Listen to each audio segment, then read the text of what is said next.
Welcome everybody to Hump Day Hangouts. This is episode number 550. Today is the 11th of June, 2025, and we've got a couple of quick announcements before we get into your local SEO questions. And we're going to check in with everybody real quick, and I'll pick on Chris first since he's just hopping on. Chris, how are you doing today? Doing good. Crazy working in the lab as usual. Yeah, that's my life at the moment. Exciting times. Yep, fair enough. Bradley, how about you? I know you're in the background taking care of some tech stuff, but how are you doing? I'm good, man. Busy as all hell, making progress. Um, Starting to get caught up a little bit after moving into my new home and being locked out of accounts and all that stuff for a bit. So it's kind of good to be getting caught back up. I'm not there yet, but trying to get caught up and making progress, which is a good thing. And making progress on the SOP stuff for DHA phase two, which is good because we hope to be launching that sometime during the next phase one group. So a Nice. lot of good Well, stuff coming. yeah, while we're on the topic, we've been sharing some videos, about what people see with the agency, the common problems. We've all been there. And, part of DHA training is getting people out of that rut, right? The feast or famine, where you're working, oh, great, I've got customers coming in, I'm getting clients, but now I've got to fulfill. And, a lot of that, what your training provides in DHA is getting out of that and automating a lot of this work so you can grow an agency. So I think now would be the time, since we have people joining us new every week. Can you go over a little bit about what DHA is as far as who it might be for and, just the background on it in a minute or two so people can get up to speed?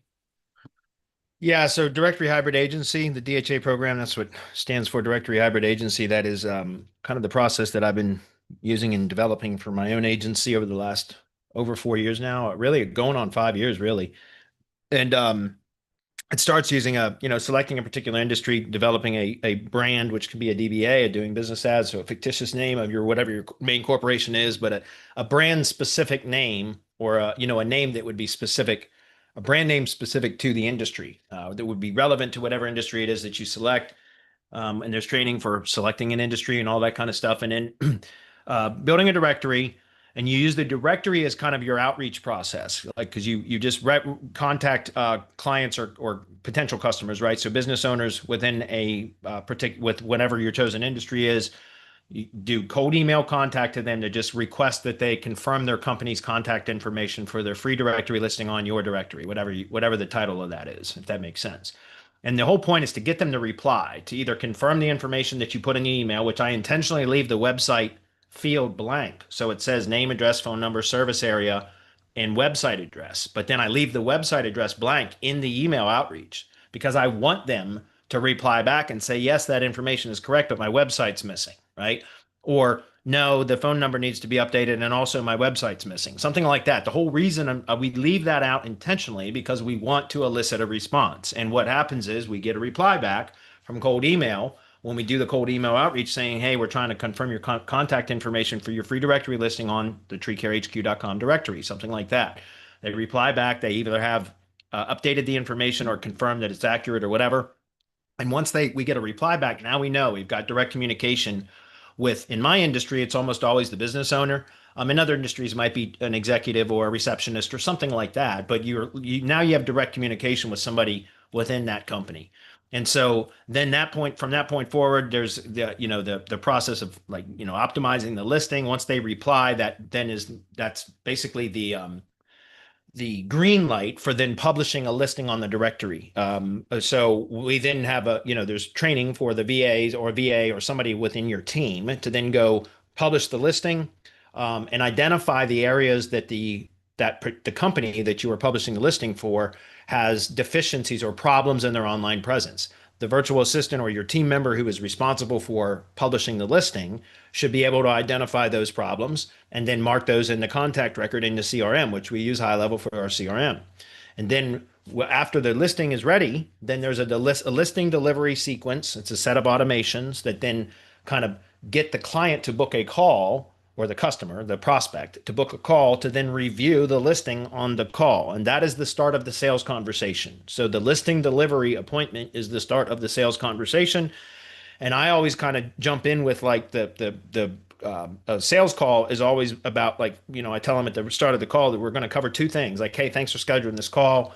We're going to cover two things on this call. The first thing we're going to do is review your directory listing, make sure that it's accurate, that you're happy with it. We'll make any changes or edits in real time, like while we're on the call, make sure that it's happy before we can, start to promote it, essentially. And then number two, we found some areas or issues that are preventing you from getting jobs within the areas that you told us you wanted to get jobs from, at least as far as your online presence goes. And we'd like to introduce you to, show you those problems and introduce you to some low cost options that will help to start to resolve some of those problems so that you get more jobs from people that are online. Does that make sense? Should we continue to continue our call? And I nod my head, and I ask them, like, I'm asking, it's a leading question. I want them to say yes. And I've never had any one of them say, no, I'm not interested. Let's end this call. They all say, yeah, that's great. Let's go. Something like that. So then we go into the call and we, basically review the listing. And then I go into and introduce to them the problems that were identified through the process of optimizing the directory listing. And we have visual aids that help us to kind of agitate the problem. Remember, we're using the problem agitate solution copywriting framework. This whole process is built around that. And so when we get on the call, we introduce the problem, we agitate it by then showing them with visual representations, visual aids essentially, of how they have really a terrible online presence, or one that could be improved. It might not be terrible, but almost always it could be improved. And so in any case, we can show them that while we're on the call, and then that's when we can start to introduce our offers to them. And we have a series of front-end low-cost offers that we typically lead with. If a prospect is ready, willing, and able to jump right into a higher retainer level package, by all means, you can pitch it to them and sell it to them. But most of the time, a lot of companies, local businesses, have been burned by marketing agencies and SEOs in the past. So I like to use low-cost offers that I can get them engaged with me on a very low cost offer, something that they don't even really think about or blink when I tell them what the price is, because it's very inexpensive. And that way I can start to provide services to them and develop a relationship with them, so that then I can ascend them to additional services where they layer on additional services, or kind of graduate up to a higher level retainer package that would be, more of a full suite of services, et cetera. And so it's a very, very good service, or kind of process, I should say, for landing new clients, because it's non-confrontational, it's non-salesy. We don't even introduce any offers until we've had multiple communications with the contact. And then we get on a call and give them something of value before we ever even present any sort of offer to them whatsoever. And so it's a great way to kind of warm up and overcome the objections that you get from cold calls and cold emails. And anytime a local business thinks that a marketer has solicited them, they put up their defenses. I mean, it's very difficult to break through. I found this way consistently breaks through and initiates a conversation, because they're not looking at it as, hey, I'm about to be sold something, right? And I don't approach it that way at all. Like, I don't ever intend on getting on even the listing delivery, which is the start of the sales conversation. I don't intend on closing a sale on that call. Sometimes it happens, but I don't intend on closing the call there, because I'm very non-confrontational about it. And I give them that right up front at the start of the call, like, hey, look, we're going to cover these things. Does it make sense? And then when they say yes, I say, by the way, just so you know, I'm not going to do any hard closing tactics. At the end of this call, I'm going to introduce you to some low cost offers that will help you to start to resolve the issues that I'm about to present to you. But if you're not ready, and most contractors aren't ready at this time, that's fine. I'm just going to ask your permission to send you a few emails about what we discuss on this call today.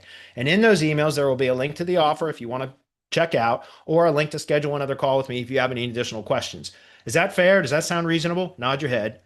And they say, yeah, let's go. Let's do it. Whatever. And so I go through that whole process, and then boom, after the call, if they're ready, we'll send them a checkout link for whatever it is we discussed. If they're not ready, then I tell them, hey, I'm going to send you some emails about what we discussed on today's call over the next few days. You can always reach back out to me if you have any additional questions. All of that will be in the email. And I appreciate your time today. The door is always open whenever you're ready. And then we end the call, and then I plug them into a nurture sequence, and then boom, the automations help to kind of further warm up that contact. So the DHA process is very, very, it consistently works, and has now for me for over 4 years. And the phase two, which I just described, some of this phase two is really the sales part of it and the fulfillment part of it. Where I'm very close to being able to launch that now too for all the phase one graduate members. So we're relaunching phase one. That's what Adam was bringing up. But during the next phase one group, which is a 12-week program, is at some point during that time, I'm going to launch phase two. And so any graduates from phase one will be invited. They can choose to join or not, but you have to go through phase one first before you can go to phase two. So that's what's coming, guys. Phase one is really building, identifying the niche, developing a brand, building the directory, setting up the email prospecting, marketing, and lead generation system. Okay, that's what the whole process is for. So that wasn't a 1 to 2 minute, Adam, but it was very thorough. It was. You know what? We'll roll with that. No, I appreciate you taking the time to explain it to people. There's a lot there, but I know that like I said, we get people watching all the time that are new, and got to stop and take the time to let them know. So we're good on that. Last thing I wanted to remind people about is over the last couple months, we've rolled out the Local Mastery newsletter. It's a weekly newsletter we take. It's 5 to 7 actionable SEO insights based on real business, Bradley's testing, whatever else is going on. There's action items for each of these. There's a deep dive. And it's all presented, like I said, in a newsletter where you can go through this stuff less than 30 minutes and put this stuff to work each and every week. So highly suggest checking that out. That's at localmastery.semanticmastery.com. Other than that, I think we're good. So if we want to jump into questions, let's do it. Okay. We don't have a lot of questions today. We got a handful, but that's okay. That should be good. Let me grab the screen and we'll get right into it.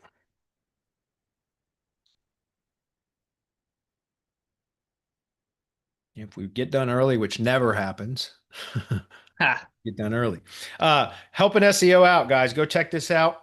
I mentioned this. I'm going to mention this every Hump Day Hangout at the start of the call for at least a few more weeks. One of our mastermind members, Dave Kralogic, I can't, forgive me, Dave. His name's Dave. He created this service called Helping SEO Out, which is very much like it was kind of modeled after Help a Reporter Out or HARO, if you guys are familiar with that. But this is, so he calls it HASO, right? Helping SEO out. But this is basically for local link exchanges. So if you're managing local SEO clients, local business clients, et cetera, where you're managing their websites, doing SEO, link building, things like that for them, this is an opportunity for you to go in and post link opportunities, basically stating that you are willing to place a link on one of your client sites to somebody that requests it in exchange for a link on one of their local business client sites. And so this is really good for, you can tell, like when you post a link opportunity, you can state like, I'm willing to link to these topical categories or these niches or industries, right? You can also specify the geography or the locations in which you're willing to link to and which you're willing to accept links from, right? So you can state what topical categories or business industries and verticals, whatever, that you will link to and that you are willing to receive a link from. And in the same for the geography or the locations, okay? And then it posts once you create the link opportunity, then it sends an email to all the other members in this platform. Guys, this is free. It doesn't cost anything right now. And part of the reason he's given it to us for giving, made it free right now is because he's trying to build up a user base and an inventory of link opportunities, right? Once he has that to a certain level, then it will become a paid subscription service. But in any case, so that's why I'm sharing this with everybody, because I'm trying to help Dave build up his inventory. But I think it's a great service because then if you got, these are for real local business sites, guys. These are not for like lead gen properties and things like that. These are for real local business sites. So if you're managing real local clients within their websites, et cetera, you can post link opportunities and then you can do exchanges with others that are doing the same thing. And it's a very powerful and valuable way to generate real links from real sites and with topical relevance matching or geography matching or both, right? Here's an example. A tree service contractor and landscapers, like tree services and landscaping are very similar, but they don't, usually landscapers don't do a lot of tree service work. They'll do like basic tree trimming and pruning and tree planting, things like that, but they don't do like big tree removals and stump grinding most of the time. Some do, but most of them do not. Vice versa, tree service contractors typically don't do heavy landscaping work. They might do light landscaping work, mulching around trees and things like that, but nothing usually typically heavy. So let's say that you have a landscaping company and then you find a link opportunity inside the dashboard for a tree service company in the same city. Then if you posted a landscape opportunity, like that you have an opportunity for a for somebody to post, and you would be willing to link to tree services, any kind of home service contractors, things like that or whatever. And then you can also specify the geography. Well, then you might match up with that other SEO that had a tree service contractor in that same city. And then if you do a link exchange between those two, right, then that would be a link that would be both topically relevant and geographically relevant. So that's a very powerful link. Otherwise, or typically, what you'll get one or the other. You'll either get a link from another local business in the same general physical area with that would be, but it might not be topically relevant, but that would be a link with geographic relevance. So it's still good for influencing maps ranking performance or Google business profile performance. It does have a slight influence on organic performance too. Or you could get a link from, let's say, again, a landscaper receiving a link from a roofing contractor, which would be under kind of the business construction and maintenance topical category. And that could be from another city. So at least you're getting now, in that case, you would be getting a link with topical relevance, but maybe no geographic relevance. And so usually you're probably going to get one or the other, either topical relevance or geographic relevance. And in some cases, when you get lucky, you'll be able to find a link opportunity or secure a link opportunity that has both topical and geographic relevance. So go check it out, guys. Helping SEO out. Sign up for free and go figure it out. Go play around with it. You should get some pretty good results. Okay, we're going to jump into questions then, guys. We don't have a whole lot here. We'll go through what we can, and if we have any time left over, we'll either wrap up or we can chat in the group if anybody has any stuff they want to chat about.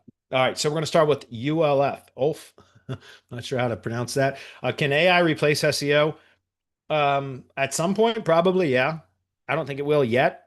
It can do a lot of stuff that SEOs do, but there still, in my opinion, requires kind of a strategy element that I think right now is still very much done, I think, or should be done by humans. As you guys know, if you use a lot of AI chat and stuff like that, you use a lot of hallucinations and fabrications and things like that. And so I wouldn't trust it to fully automate it 100%. I would still want some sort of manual component. And right now, I think that that's where kind of the crossroads is, the intersection is between AI and humans is for SEO is really because so much can be automated now with AI that I still think it needs kind of management and control by a human to make sure that it doesn't go off the rails, basically. Okay. And say things that aren't true or make promises that it can't keep, write checks that its ass can't cash, that kind of stuff. All of that is, I think, important to have human moderation and kind of control over everything. So I don't know that eventually, maybe, but I still think that really to be effective, you should have some sort of human element in there that is managing it, making sure everything is running properly, is accurate, true, and then again, mixing strategy in with that as well. Do I think it can replace it entirely? Possibly, but not anytime in the very near future, anyways, in my opinion. Okay. Not with any kind of measurable value. As far as just straight technical SEO stuff, probably. But remember, SEO to be effective, you have to understand marketing, right? Marketing, copywriting, a little bit of everything in marketing, sales, copywriting, marketing, sales, all of that in order to be effective at it, right? Learning how to rank stuff is one thing, but having whatever you rank then convert a visitor into whatever conversion goal that you want them to take, that's a whole different ballgame. So it's a kind of, in my opinion, and I've said this recently on multiple webinars, actually, I think where we need to evolve as local marketers, formerly local SEO professionals, but now I consider SEO is so broad now that it's really, we are local marketing professionals where SEO is just one component of it.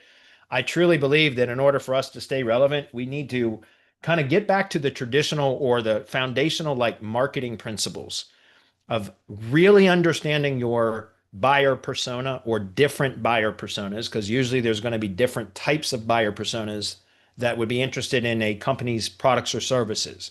So if you have a separate set of buyer or, you have the appropriate like buyer personas for whatever is kind of most typical or common in your industries, and then develop marketing specifically to speak to that audience segment. And also remember, there's not only different buyer personas, right, which are, the way that you communicate to them or pitch to them, et cetera, will be slightly different or may have some nuanced differences between how you communicate depending on which type of buyer persona it is. But then there's also different stages of the buying cycle, right? We typically think of things like, you know, the top of funnel, middle funnel, bottom of funnel, where somebody's looking for information at first, but they're not really sure that they have a problem that can be resolved. A middle of funnel is where now they know they have a problem. They know they're aware of some solutions that are out there, but they're not sure of which. Bottom of funnel would be kind of like now they know they got a problem. They know which solution they want. Now they're just looking for the best provider. But then there's also other kind of stages in the buying cycle afterwards. What happened post sale? What about customer retention? What about loyalty, right? Customer loyalty, like getting them to come back and buy more stuff, right? To be an advocate, to go out and then preach and basically promote your products or services or your clients' products or services to their friends and family, their contacts, anybody in their sphere of influence, et cetera. So there's all these different stages in the buying cycle too, pre-sale and post-sale. And so there's marketing language and copy messaging can be modified or customized for individual buyer personas, but then also for each stage in the buying cycle. There's something we're going to be doing a webinar in the next couple of weeks. Yeah, I think it's in the next 2 weeks or 2 or 3 weeks. Adam can pop in if he knows the date, but we're going to be doing a webinar with this for this tool called, what's a tool that one of our former colleagues and well, he's still a colleague, but kind of a former JV partner of Semantic Mastery, Rob and his partner now are launching. I don't want to give the name of the tool out yet, but we're going to be doing a webinar about that tool, which is I think is phenomenal. It queries 63 large language models. You can start with just a very broad topic keyword or an entity or a topic, and you plug it into this tool, and it's a tool that does not just keyword. There's going to be multiple subscription levels. The basic subscription level is really a keyword tool or an entity analysis tool, so to speak, as far as what are all it's all based upon database, relational database, and how semantically close a supporting terms are to the seed term. So like, in other words, how close are they with distance graph to, like, if they're immediately adjacent terms? There's tier 1 terms and tier 2 terms. So in other words, you plug a seed term in and it will go out and query 63 language models, the 63 language models that are used the most often by most of the marketing platforms or platforms that we use, social media, Google, things, all of that, right? And so it then adds that, it submits that query or that term to the 63 models, and then it asks them to return what it understands like tier 1 and tier 2 semantically related, or as far as like the distance graph. The first tier terms are the terms that are immediately adjacent to the seed term. Tier 2 terms are those terms that are immediately adjacent to the tier 1 terms, but are 2 hops away from the seed term. And what that does is it queries all 63 language models, and then it shows you the frequency with which the related terms, tier 1 and tier 2, or the related terms period, in this case, it's called the matrix, I believe, it will show how many of the 63 language models that related term appeared within. So in other words, and I'm not going to show you guys yet because it'd be premature to show you guys, but it's a very, very powerful tool that starts with keyword research, basically. And then from there, there's another analysis tool or whatever that then kind of breaks it down, and this shows you like kind of content structure. If you were going to be developing content using those terms, that shows are especially when you're talking about the tier 1 and tier 2 terms, like the terms that are most closely related to that seed term and that were repeated or referenced by the 63 language models the most. So like any of them that have, let's say out of 63 language models, there's a particular term that is related to the seed query that was shown in 55 of 63 language models. Well, now you know that is a highly related term. So that's something that you should use within your content and blah, blah, blah.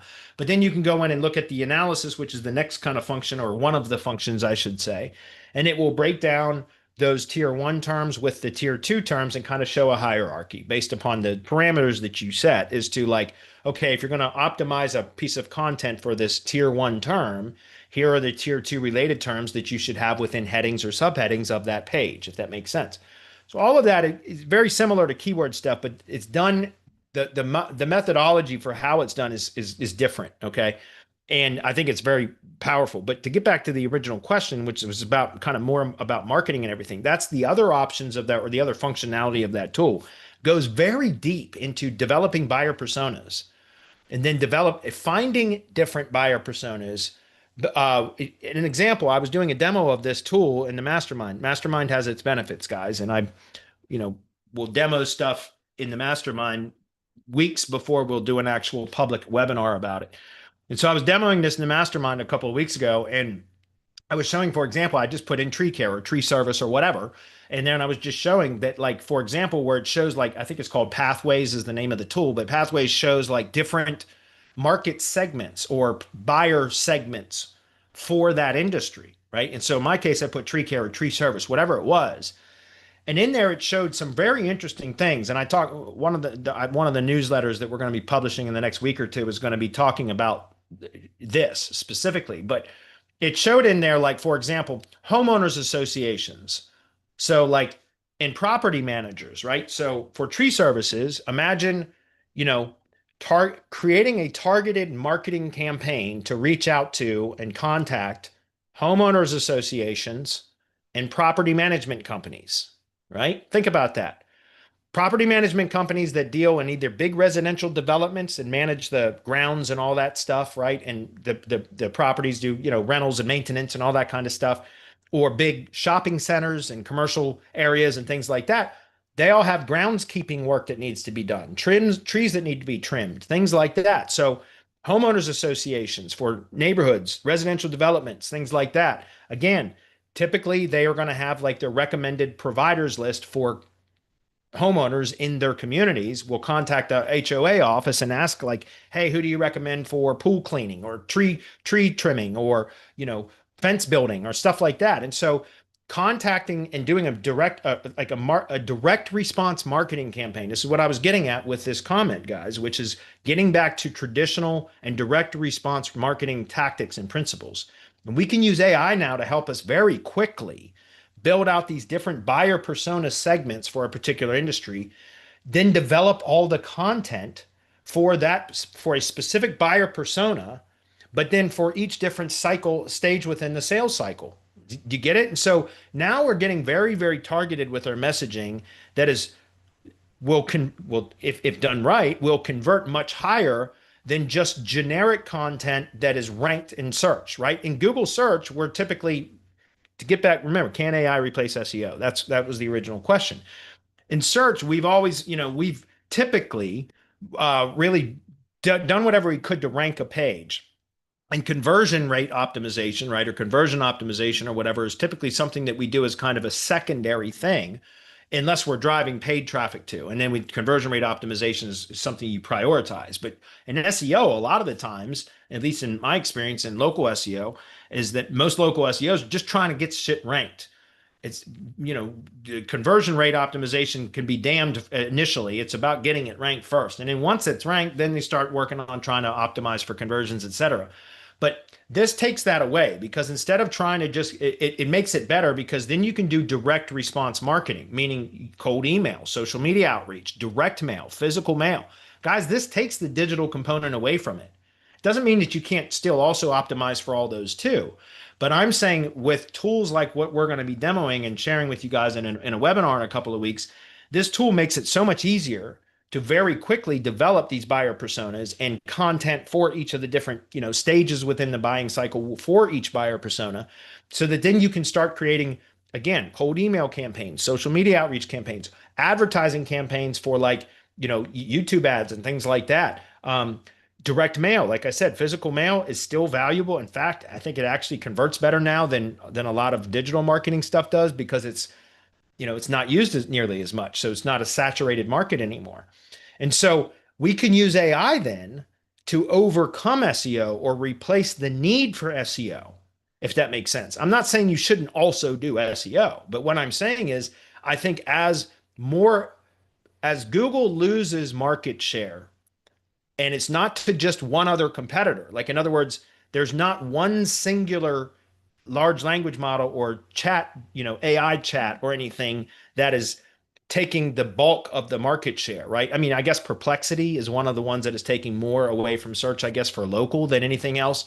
But there are so many options available now that Google is losing market share, but it's being distributed. That market share that it's losing is being lost across multiple other platforms instead of like just one other. So, what I think we should be doing in order to stay relevant is learning how to get back to foundational elements of what is direct response marketing principles, which is again speaking directly to a particular buyer with specific messaging that elicits a direct response. That's hence the name direct response marketing.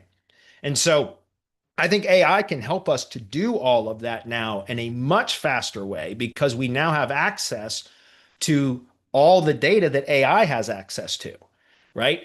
And so instead of trial and erroring, like in direct response marketing, you might have, previous to AI, you would have, databases or, books and things like that from that would kind of say like, hey, we've done testing in this industry, and these are the types of creatives that tend to perform or convert best, and these are the types of messaging and all that.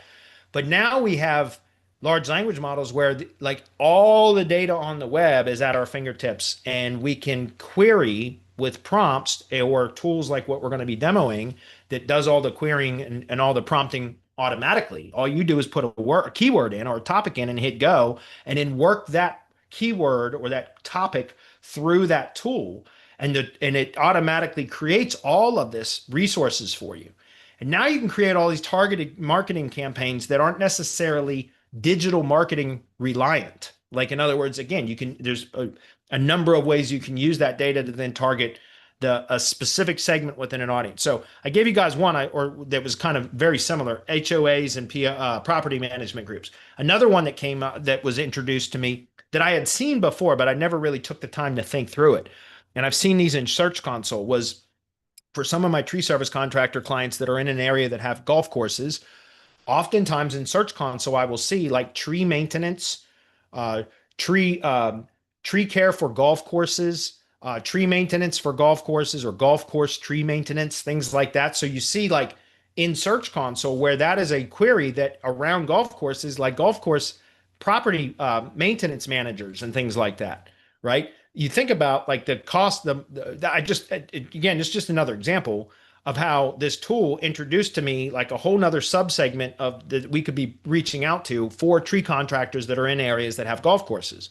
Remember, golf courses and country clubs spend a shit ton of money on making sure that their properties are kept nice and look beautiful, right? And so because of that, again, that would be a great opportunity to do a targeted outreach for a tree contractor to golf courses and property maintenance managers for golf courses, et cetera. And other, parks and things like that, right? So I'm just giving you guys some examples of can AI replace SEO? I don't think entirely, but I think it can replace a lot of the stuff that we've done in SEO to then allow us to focus on higher level like strategy and things like that, right? And I think that's where we're like, in my opinion, I think that's really what we should be kind of moving towards is really learning how to use AI to market more effectively to the customers of the industries that we provide marketing services to, right?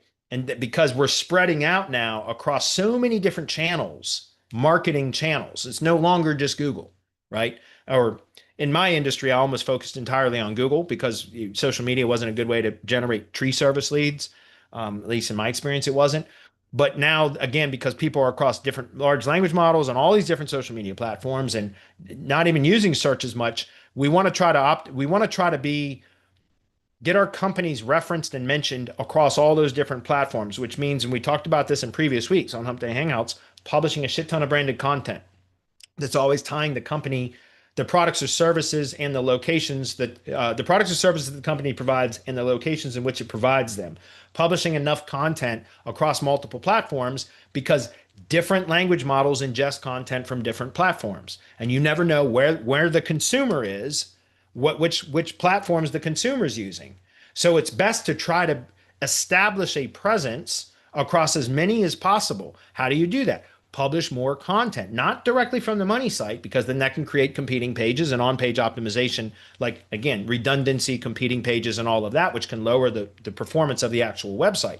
But publishing content on branded, branded external blogs, external branded blogs like Google Sites, Blogger, Weebly, Tumblr, Strikingly, any of those, it doesn't matter. Medium, anything at all, creating a bunch of branded blogs that are connected to the property, the campaign, the client, the business, but then publishing content across all of those. And now if you've got different buyer personas and you've got content that's developed to speak directly to them, now you've got all these opportunities to publish a ton of content across multiple platforms so that you can speak directly to a particular buyer when they're looking for the products or services that that company provides. And it's more likely that the chat apps, the AI chats, are going to, uh, uh, you know, mention or provide the company if somebody was to query it. Like in a golf course area, like who's the best tree service contractor for tree care contractor for golf courses? Well, if there's even in an area where there's golf courses, there might be, 25, 30 tree service contractors. But if none of those tree service contractors have any content, published specifically, intentionally published a bunch of content out there about golf course tree maintenance, then, and there's only one, your client, where you've published that content, then the chats are going to automatically bring that up. You see what I'm saying? So my point is, I think it's best to learn how to kind of identify market segments, develop content specifically for them, and then now you've got all these platforms that you can publish content to that will not compete with the main website.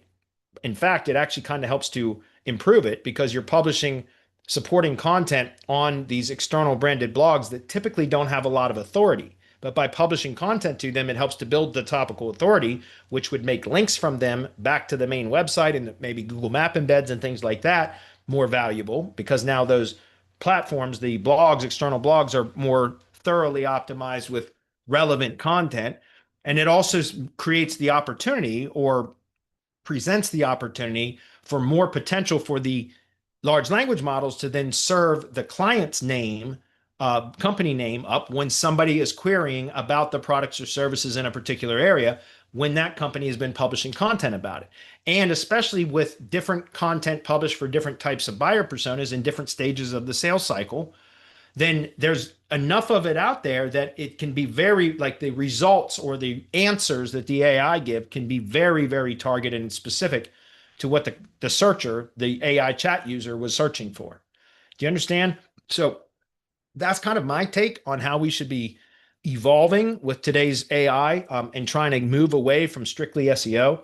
I was watching a video on YouTube a couple of days ago, and the guy said, I can't remember the name of him, but he said SEO, we know it as search engine optimization, but SEO is should be really kind of that acronym should now be search everywhere optimization.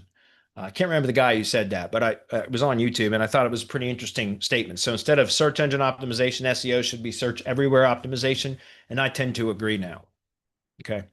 Anyways, and I spent a lot of time on that question because I think it's a great question. It's very, very broad, but I've been doing a lot of thinking about this lately. And I think getting away from just the tactics of trying to rank stuff in Google, like that is dying quickly, very quickly. So we have to evolve or else we're going to be left in the dust, right?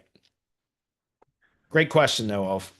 Moving on. Alex says, hey, Bradley, do you have any news on how the RankBridge agent thing is going? RB agent thing, that's RankBridge. I got Entity Ranker AI, but I haven't had much time to mess with it. Thoughts? Yeah, I'm in the same boat as you, Alex.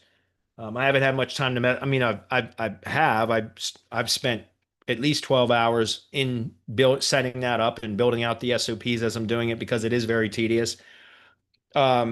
I have not finished the full setup process even yet. And it's been 2 months, I think, since I purchased the software. So I just haven't had the bandwidth and I just moved and that screwed me up. So until I get more caught up, I'm not going to really be able to. But I've been thinking that's, again, back to the first question, Alex, just to be clear. I just spent all that time talking about that because I've been thinking a lot about this for the last few weeks as far as what we should be doing. That is one particular way to do exactly what I just talked about. The RB agent, which is RankBridge, Peter Drew's product, it's a tool that automates partially the mass production and publishing of content across multiple platforms.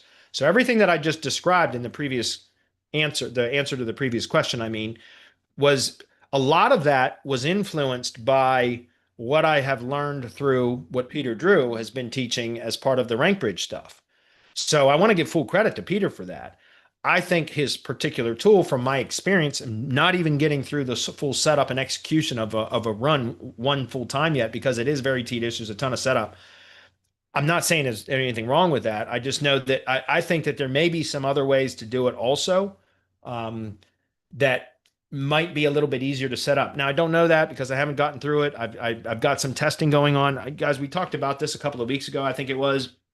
But Syndication Academy, which is now called Brand Expander because we got rid of the syndication component, I believe that could be revived.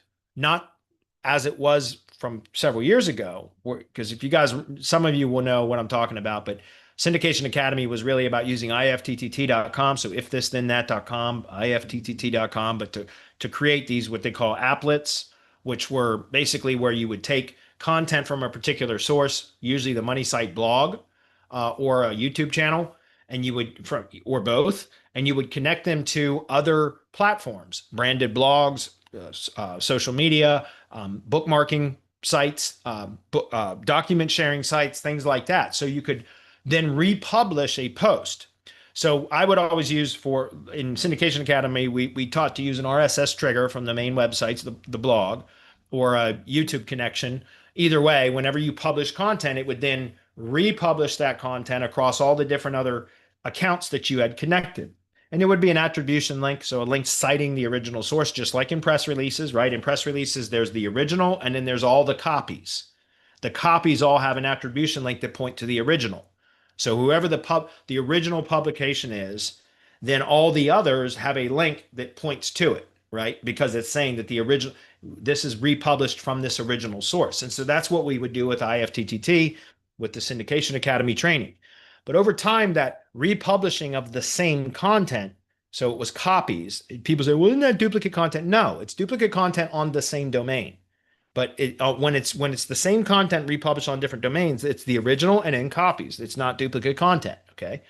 And so we would do that, but it took it over time, that kind of the effectiveness waned. It was very, very powerful for several years. And then over time, that kind of the effectiveness of that declined a bit.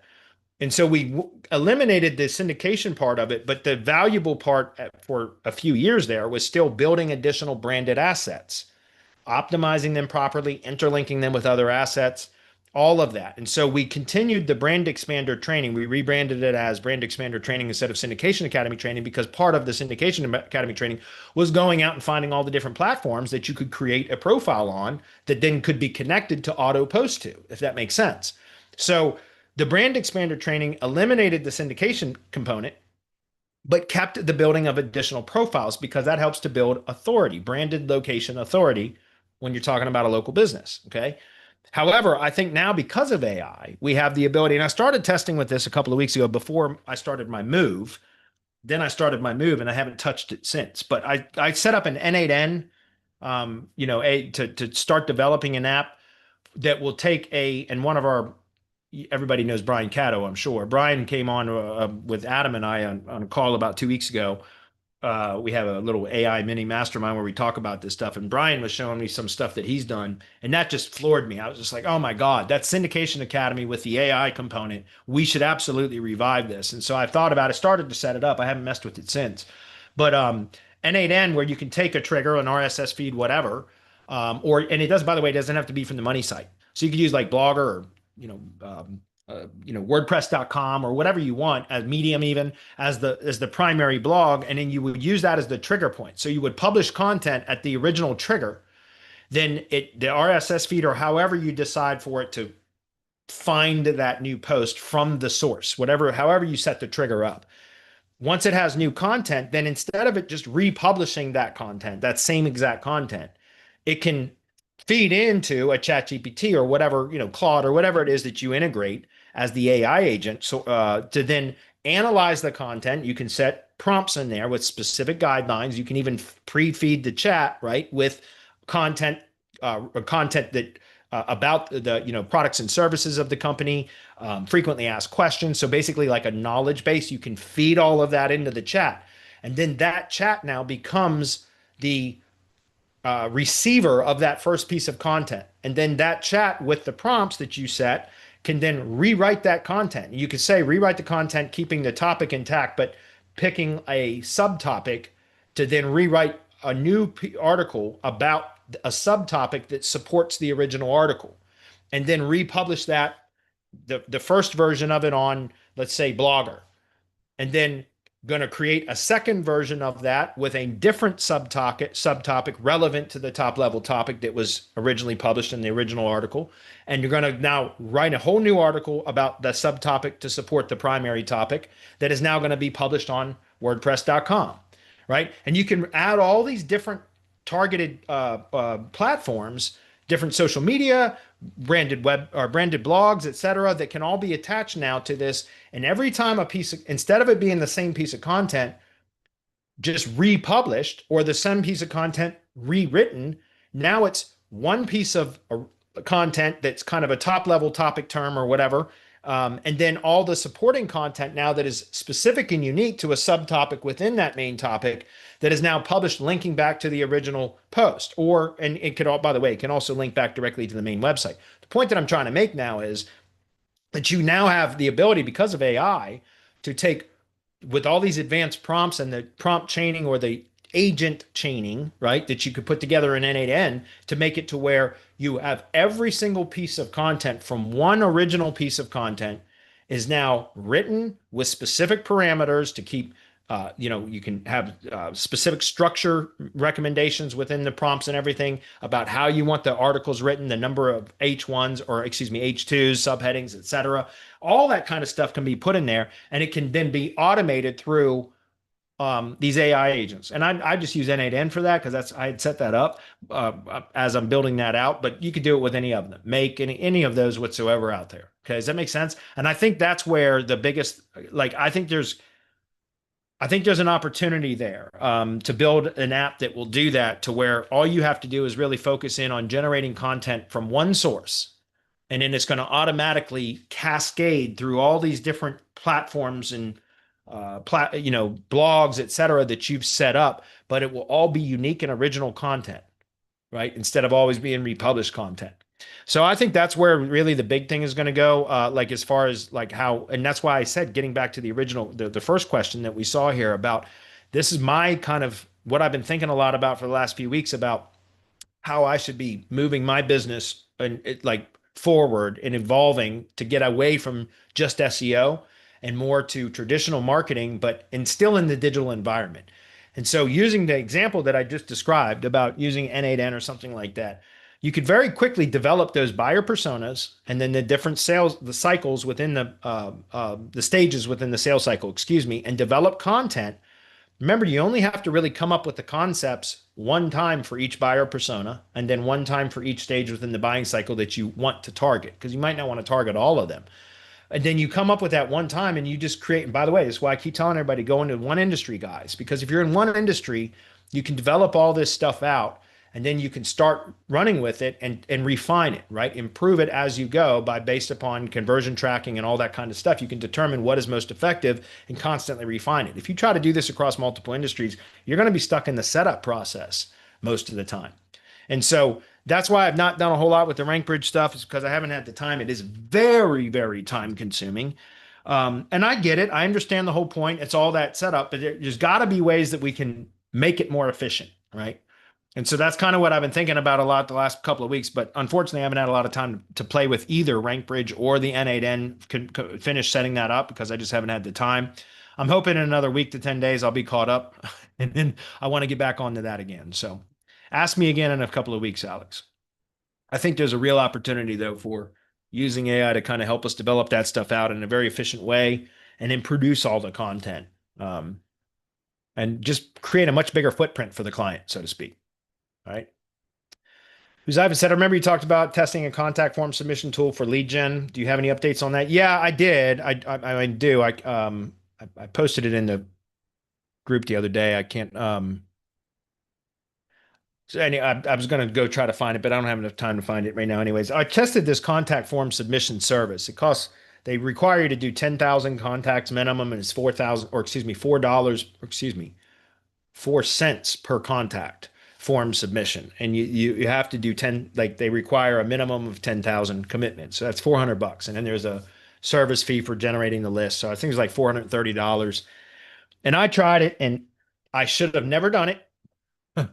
At least I shouldn't have done it the way that I did it. Okay. So I went ahead and said, you know what? I want to try this. So, and I did. I got one client out of it. No kidding. I landed a client out of it. So it was, you know, the client has to stay subscribed for 4 months in order for it to cover the costs because the only client I got out of it was a $99 a month review client, somebody it's a tree service contractor in Pennsylvania.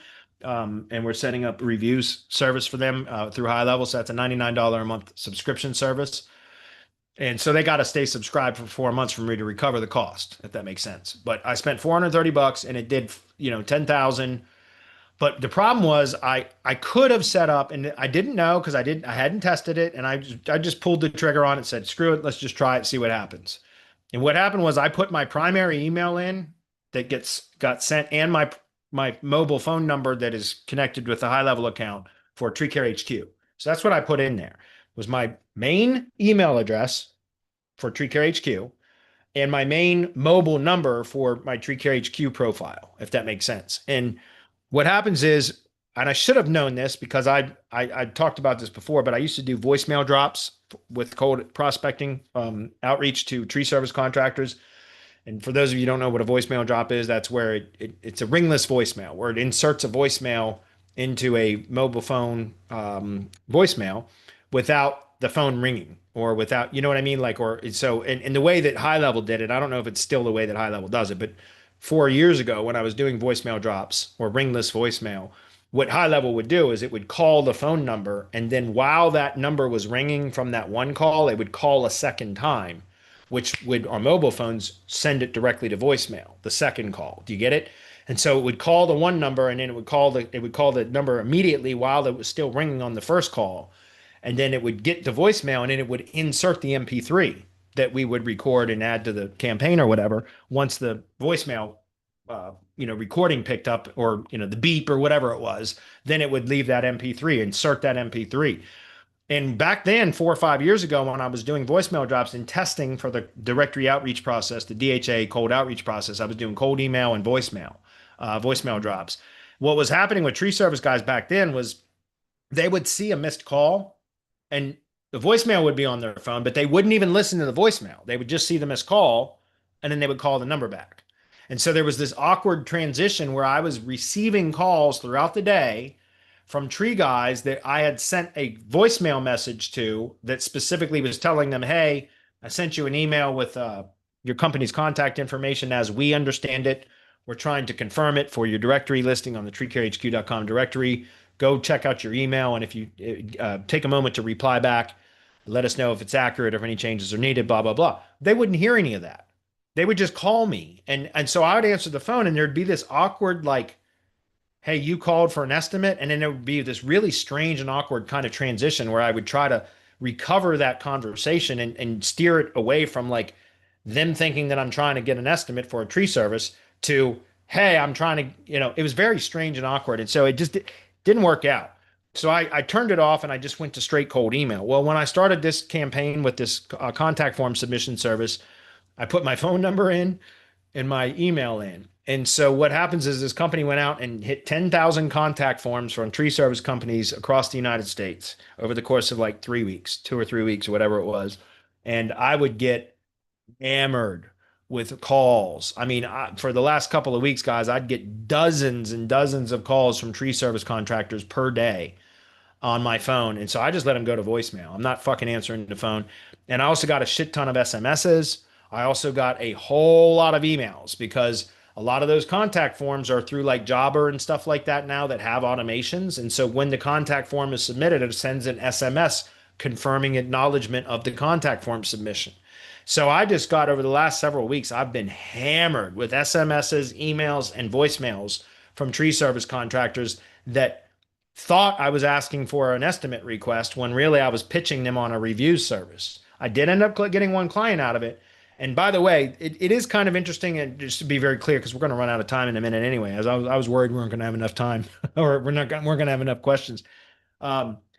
What's interesting is, so I do have all of these contacts came in through High Level, right? Because I used my High Level, my email address, which is integrated with High Level, the SMTP. So every email that was received created a contact record in High Level. Every SMS or voice call received created a contact record in high level.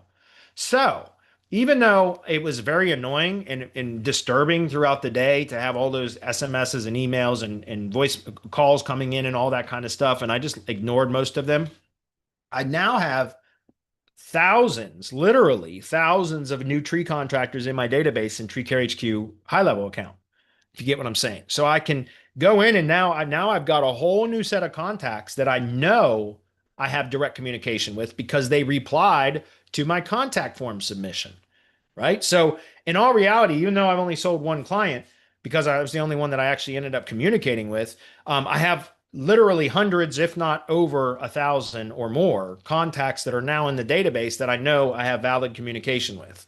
Does that make sense?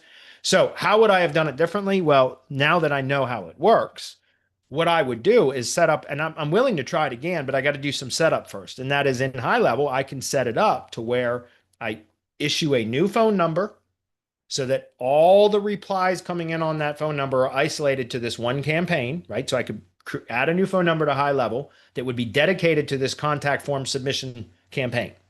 And then I would create an automation that would have, basically any reply from this particular campaign.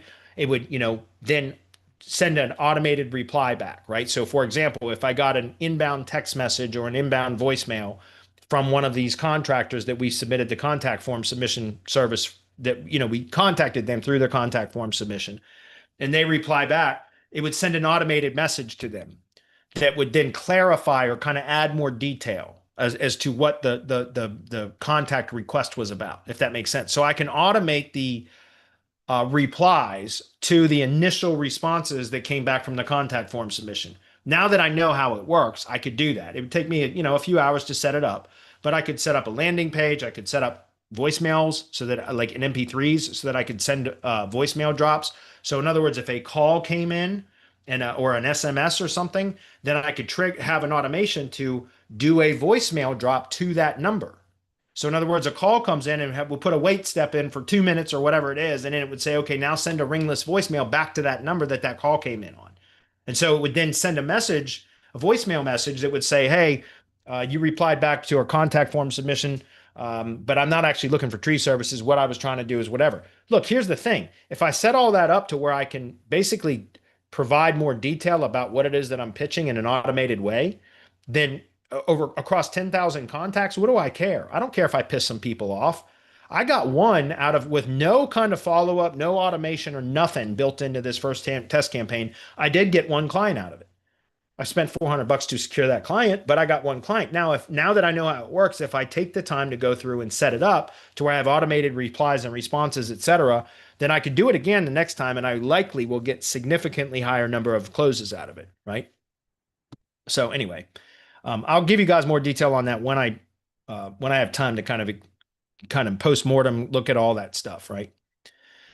How do you create an entity assets on the company.site domain? I believe that was I can't remember. I'll have to look it up. Who's IFA? It's not company.site isn't the platform. That's when you publish a site. It's an e-com platform, I believe. But when it gives you the ability to publish sites and it's on company.site domain. I can't remember what it is right now off the top of my head. I'll try to look that up for next week though. What software do you use for appointment booking in DHA, and do you let them choose a time from calendar or give them a set time? I use High Level's calendar. High level calendar integration. It integrates with my workspace calendar. So I'm using the High Level booking app.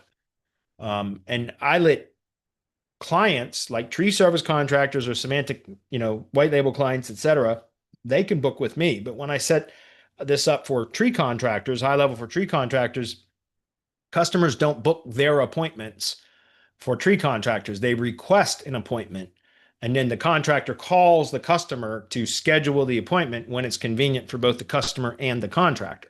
So the contractor is responsible for scheduling the appointments. And not one single tree contractor I've ever worked with has said, yeah, let's set up a calendar for a customer to book their own appointments. So just to be clear, in my agencies, yes, the clients can book appointments with me through my calendar app, which is a function of High Level. But for my contractor clients, They book the appointments. They get the appointment requests, which are quote or job requests from clients or customers, contacts, and then they will call them back and schedule the appointment when they can determine it's convenient for both the customer and the contractor. Okay. Can you share what services you provide exactly when you say all on-page factors completed and optimized in the GBSEO offer? Yeah, it's just complete all of the components of the Google Business Profile, Huzaifa. That it complete all the components of the or elements of the GBP. Make sure there's photos. All the appropriate categories are added. Right, all relevant categories are added. Services are added. Optimized descriptions for the services. Products, if products are available in the GBP, depending on the service category. You want to add products. You want to add photos. Optimize photos. That when I say optimize, I just mean preferably photos that were actually taken on job sites for tree contract. In my industry.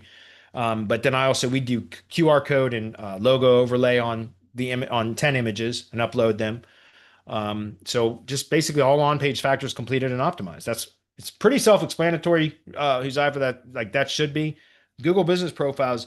There's other than there's some tiny differences between different service when the primary service category or Google Business category is sometimes depending on what category it is, there are some slight differences in the GBPs, but they're almost all the same. And what is best practice? Complete the profile 100%, right? Add full detail, optimize everything that you can. That's what I mean. Okay. Last question. Alex says, "Hey Bradley, quick question. Since GHL doesn't have the ability to do inner folders yet, would it be a drawback or create crawl resistance / over optimization? So crawl resistance or over optimization if we do .com/tree service Denver, Colorado in lieu of having the inner folder capability. I've seen some people doing.